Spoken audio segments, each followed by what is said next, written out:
Hello my fellow smug ones, I hope you're all okay. Well, prepare yourself BBC, they've been warned that change is coming. Let's begin.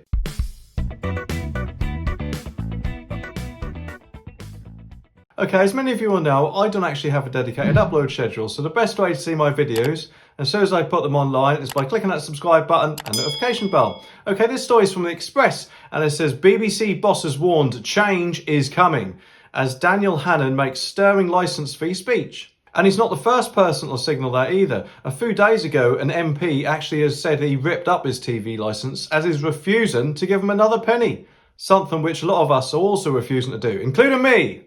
They're not going to get another penny out of me either. Daniel Hannan launched a sweeping attack on the current BBC funding model in the House of Lords on Thursday. The former MEP told peers that change is coming for the corporation as Britain's listening and viewing habits had changed. And he's right, isn't he?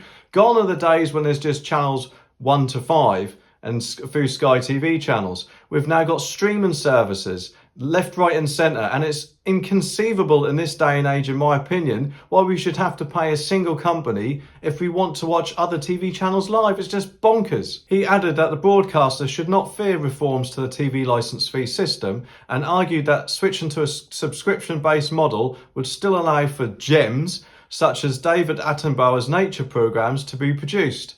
And that's a good point, isn't it? Because there are still some people somewhere out there who would still pay the BBC to watch them. Admittedly, they may not be in this country. In fact, the BBC could do what Netflix has done and launch subscription service all over the world. They've currently actually got one called BBC Select in America, I think it is, for $3.99, if I remember rightly. However, they still insist on charging us around £160 a year, but that cost could actually be spread out throughout the world at a far cheaper price.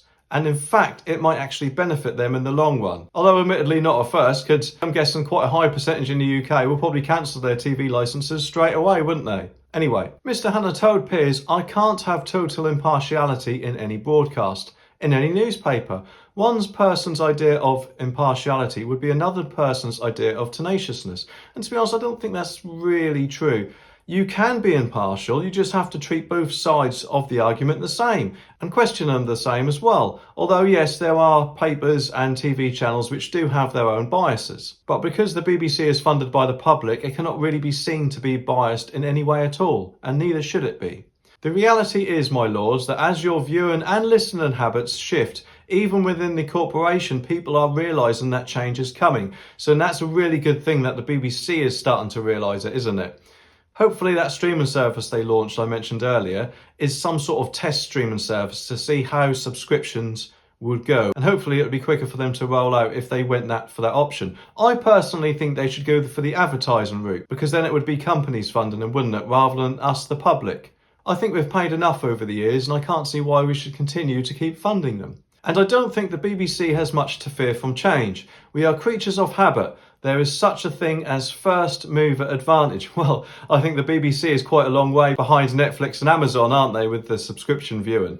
However, he is right in a sense, because there are people who like watching EastEnders, Holby City and programmes like that, and they will actually probably end up paying for the BBC subscription, especially if they made it far cheaper than the current TV licence, because that is really taking the mickey, isn't it, in this day and age? Especially when you can get Netflix and Amazon Prime Video for around £5.99 a month.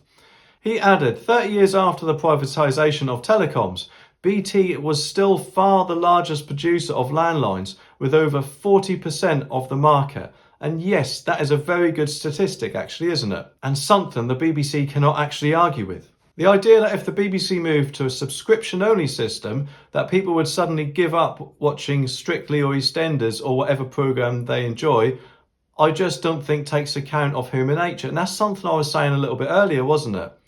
I'm sure there would still be some people that would pay for a BBC subscription. In fact, there's quite a lot of us out there who don't want to pay for a TV licence because we don't watch the BBC and are feeling forced into it if they want to watch other TV channels live. And it shouldn't be that way in this day and age. It really shouldn't, especially with other streaming services out there, which are much better use of your money, in my opinion. Anyway, let me know what you think.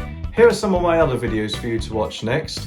If you're a legend, click that like button down there, it really does help me out. Thanks for watching, and I'll see you in the next one.